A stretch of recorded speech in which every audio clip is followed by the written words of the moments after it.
everybody, welcome to another episode of Learn with Lily Jack. Today we are going to go over leather and how to specify it, what to look for, and just some of the details that we as manufacturers notice on leathers that are coming in for projects. So without further ado, let's get to it.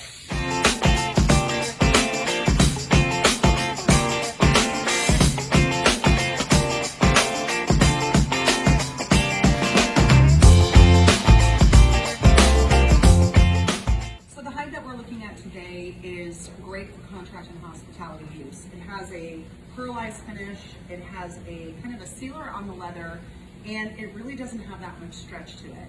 The thing that really is a challenge for us as manufacturers is that when the leather has a lot of stretch, we have to balance that with the density of the foam to make sure that over time it doesn't stretch or puddle. This hide is great because the color is really consistent throughout. There's really no scarring, no wrinkles. Whatever they're doing to the leather in this process makes it very even and great to use in general. So I wanted to show you kind of the best case scenario hide, one that can be used kind of for medium to medium foam, density in foam for seat cushions, backs, banquettes, all this is the first leather we're going to go through. We'll go through a few more. So this next leather hide is more of a distressed leather. It's pretty apparent as you look at the hide in general that it's got some wrinkling, it has some scarring, it has some kind of lows and highs in the coloration, and it's a larger hide as well. This is a much bigger hide than the one that we just looked at. It's probably closer to about 60 square feet.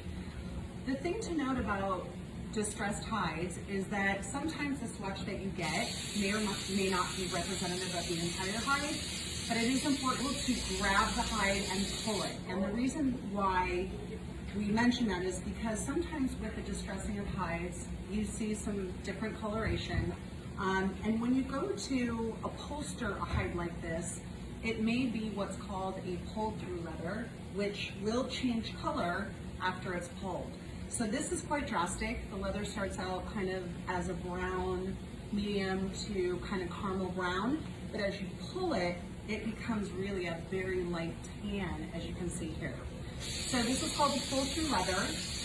Not only does it change color, but it also could over time not have too much coating on it. So if anything is spilled on it, anything with oil or something like that, will probably stain it. But we know that sometimes that is the look that is being sought after, and that's what you're looking for. So just be aware of it, and it's something that we will pull the leather as much as we can when we're upholstering, but sometimes this leather over time will puddle and stretch and have some additional wear and tear pretty soon after it's completed. So just something to be aware of on a pull-through distressed leather.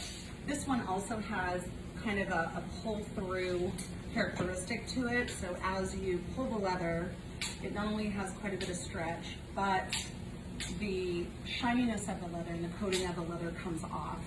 So, you know, I always like to have clients test or send us a piece so that we can test the leather.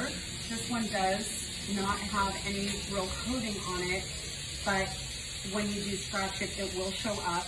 So over time, it will just kind of get a little bit more wear and tear. As you pull it, some of those scratches go away.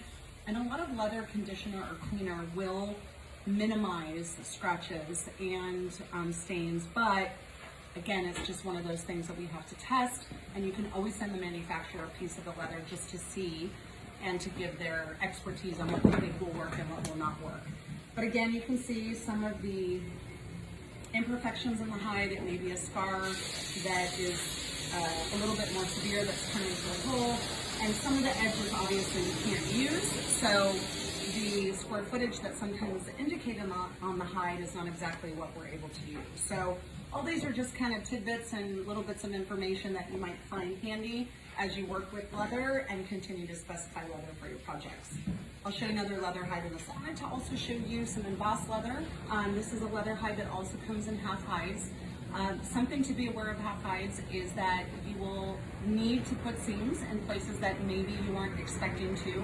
So that's something we can work out at the time you receive the hide, see what's usable as far as some of the imperfections. Again, in the natural hide, there are some holes that can sometimes show up, and again, some scarring and things like that.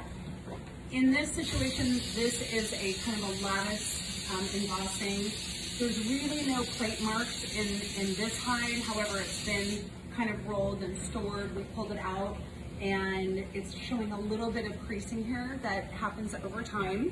When you pull the leather and we heat the leather sometimes, that can take out that crease mark, but we typically try to keep them stored in rolls, and then once we receive them after a short period of time, we lay them out on large horses to allow them to drape. So, you know, this is just basically to show you how the pattern can be laid out on a small hide, and really what these half hides look like and what's usable. The other hide that I want to show you is a crock hide that is also a half hide. But what I really want to show you on this one is more of the plate marks. And sometimes what happens when they emboss is that sometimes they will lose some of the leather right down the middle based on the embossing technique or just it going through the leather. There also are some plate marks depending on the repeat of the pattern, which this one has a crock and you can see the plate marks every so often, so in that case we will try to center that. But again, just showing some of the different patterns and how small hides can come and what's usable on a half hide and embossing. So just wanted you to see that. I wanted everyone to see cowhide and how it comes in. Obviously there's a kind of a direction of the hair and it may vary depending on where you are in the hide. We try to position what is called the spine, which has, again, a linear pattern. Sometimes the hair can change direction, but we do try to center that in the middle of a chair or a cushion or something like that if you're going to be using this for seating. What I also wanted to point out again is kind of the usable area. There are these smaller pieces that kind of extend out.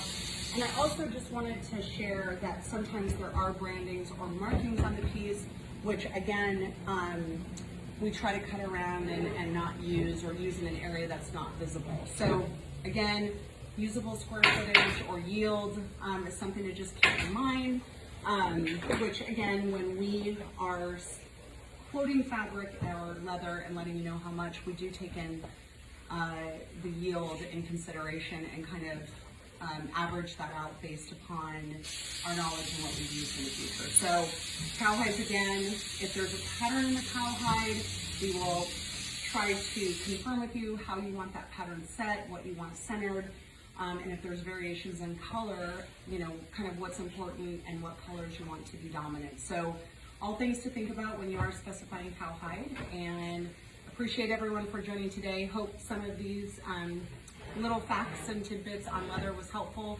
Please comment below, let us know what else you'd like to talk about, and thanks for joining. We'll see you next time.